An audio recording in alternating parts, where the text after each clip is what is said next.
Atenção! Vai começar agora uma teleaula de automação do curso profissionalizante. Este módulo tem um total de 20 aulas. Hoje você vai assistir a teleaula número 7. Bons estudos!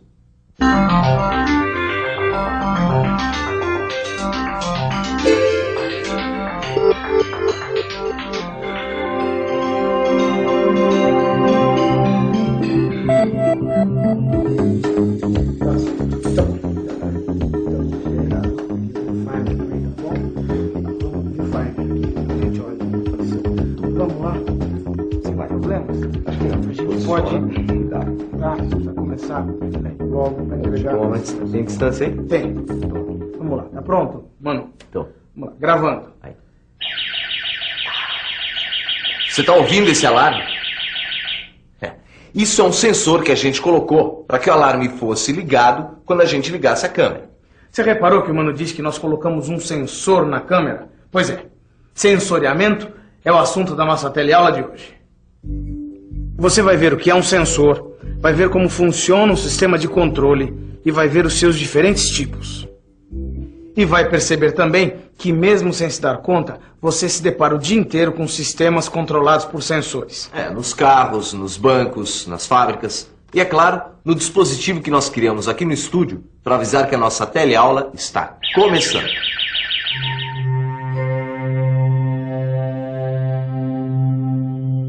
Não seria exagero nenhum dizer que hoje em dia todos os sistemas que exigem algum tipo de controle possuem sensores.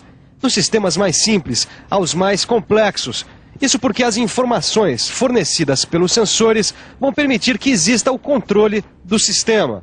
Nos automóveis, por exemplo, existem sensores nos sistemas que indicam o nível do óleo do cárter, nos sistemas de freios e também nos sistemas que indicam o volume de combustível no tanque, que serve justamente para o motorista saber a hora que a gasolina está acabando.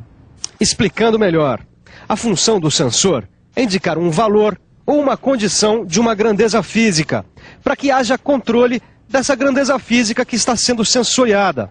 Ao sensoriar, por exemplo, o volume de combustível, que é uma grandeza física, o motorista tem controle sobre o sistema de combustível. Assim, ele pode reabastecer o carro quando ele está sem gasolina.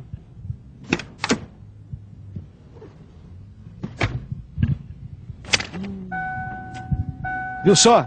Nos carros mais automatizados existem até sensores para indicar que o motorista não está usando o cinto de segurança.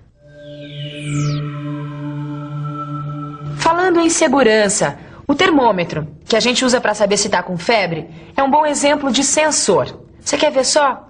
O termômetro é um sistema de indicação. O elemento sensor é o mercúrio. A grandeza física a ser medida é a temperatura. E a grandeza física do elemento sensor é o seu volume, que varia junto com a variação da temperatura. Isso porque o mercúrio é um elemento químico que dilata com o aumento da temperatura. Bom, assim, ao medirmos a temperatura de alguém, o mercúrio, ou melhor, o sensor, varia, aumentando de volume, caso a pessoa esteja com uma temperatura alta. Dessa forma, a gente pode medir o valor da temperatura observando o comprimento da coluna do mercúrio. Em outras palavras, o sensor é um dispositivo que converte um sinal de qualquer espécie em outro sinal que possa ser transmitido ao elemento indicador, mostrando assim o valor da grandeza que está sendo medida. Todos os elementos sensores são chamados de transdutores. Você deve estar se perguntando, transdutores? É simples. Transdutor é todo dispositivo que recebe um sinal de entrada em forma de uma grandeza física e fornece uma resposta de saída, que pode ser da mesma ou de outra espécie de grandeza física, reproduzindo assim algumas características do sinal de entrada. Dá uma olhada nesse sensor. Aqui nós temos um transdutor. Foi ele que percebeu quando a câmera foi ligada e, através de sinais, indicou para o sistema de controle que o alarme deveria tocar. Só que esses sinais transmitidos para o alarme foram sinais elétricos, que é a forma pela qual a maioria dos transdutores indicam uma grandeza. É isso mesmo. A maioria dos sensores são transdutores elétricos, já que eles recebem um sinal de uma grandeza física qualquer e transmitem esse sinal através de um outro tipo de sinal elétrico.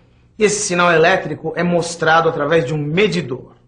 Medidores. Quer ver alguns exemplos? Olha só, nos painéis dos automóveis, dos aviões, dos navios, através de sinais elétricos, esse ponteirinho do medidor muda de acordo com a variação do volume de combustível no tanque. Agora, que grandezas elétricas será que são usadas nos sistemas de controle? Você conhece muito bem essas grandezas elétricas. Afinal, você já viu isso em outra teleaula. Quer ver só? A tensão elétrica, que é igual à diferença de potencial elétrico entre dois pontos de um circuito elétrico. A corrente elétrica, que é o fluxo de cargas elétricas através de um condutor por unidade de tempo. E a resistência elétrica, que é a grandeza que caracteriza a propriedade de um elemento de circuito de converter energia elétrica em calor, quando percorrido por uma corrente elétrica.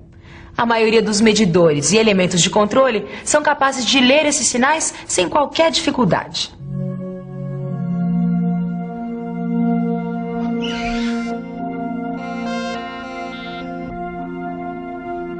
O que o Torquato está fazendo é um exemplo de sistema de controle. Podemos comparar o processo de uma pessoa andando a um sistema de controle. A caminhada poderia ser comparada ao processo, o cérebro ao dispositivo de controle e as pernas e pés aos atuadores.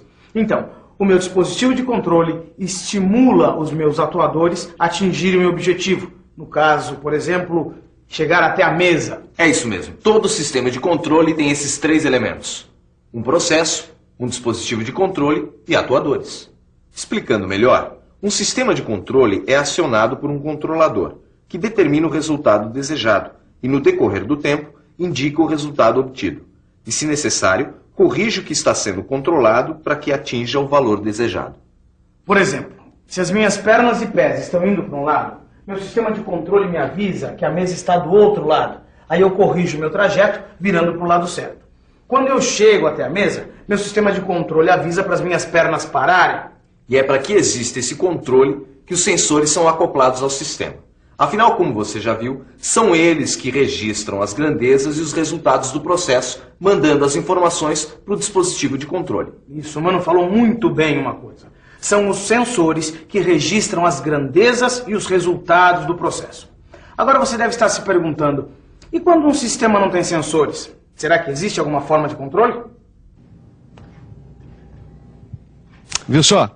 Eu consegui caminhar até aqui com os olhos cobertos e eu não tropecei em nenhum obstáculo. Isso, porque eu estudei bem o caminho que eu ia fazer antes de cobrir os olhos. É exatamente isso que acontece nos sistemas chamados de malha aberta, que são sistemas feitos sem sensores e que, por isso, funcionam sem amostragens durante o processo.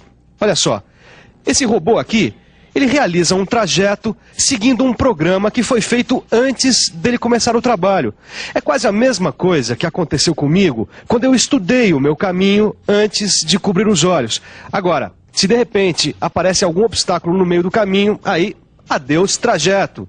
Isso tudo é bem diferente dos sistemas de controle que utilizam sensores, os chamados sistemas de malha fechada. Nesses sistemas, os sensores enviam informações que permitem que o controle corrija as ações. Por exemplo, nesse caso, se um robô para muito longe do outro robô, o sensor avisa e o controle procede à correção do posicionamento, isso no mesmo instante.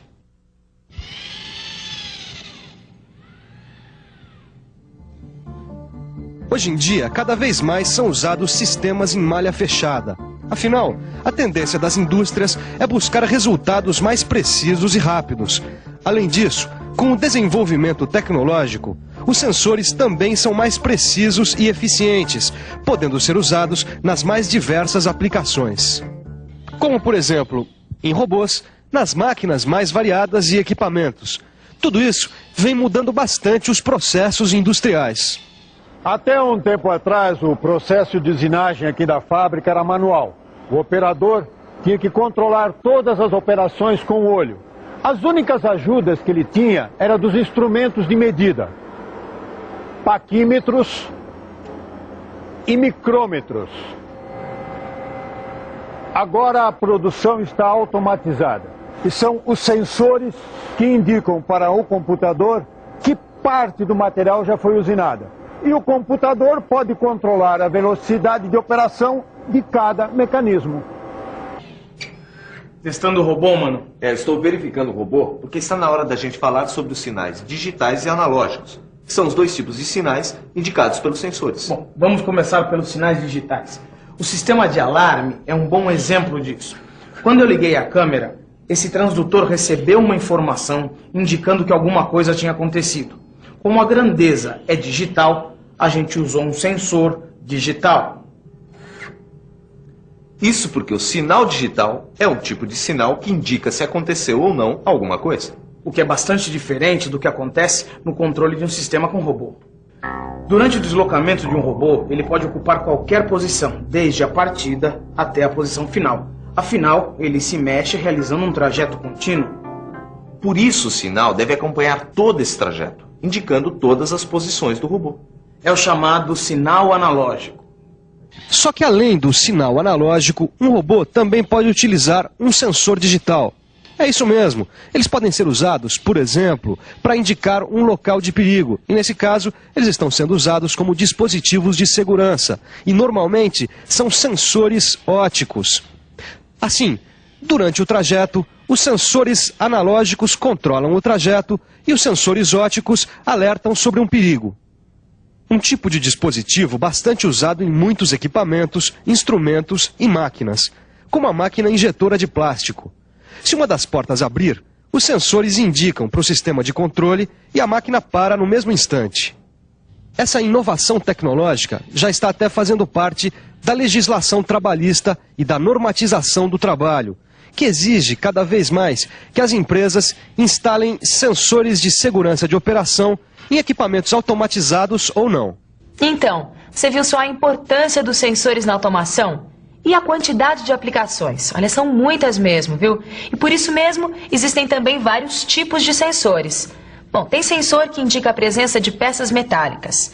Tem sensor que emite impulsos.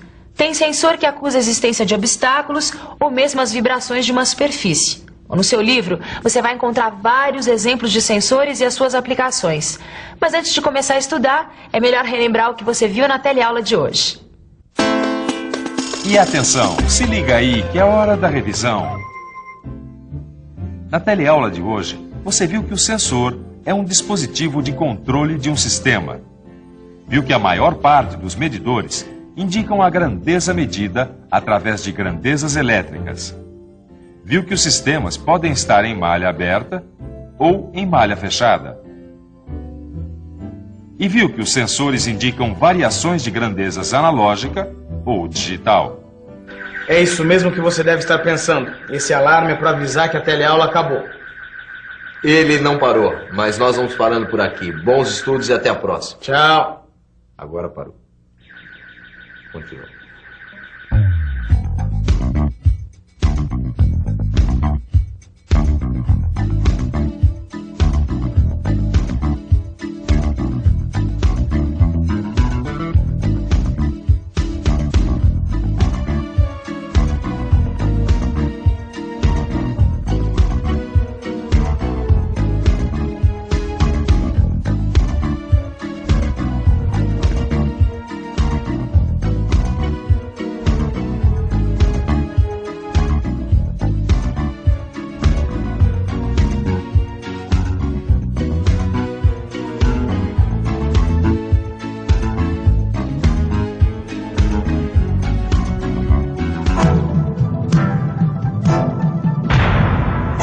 Telecurso 2000, um programa de educação do Sistema Fiesp e da Fundação Roberto Marinho.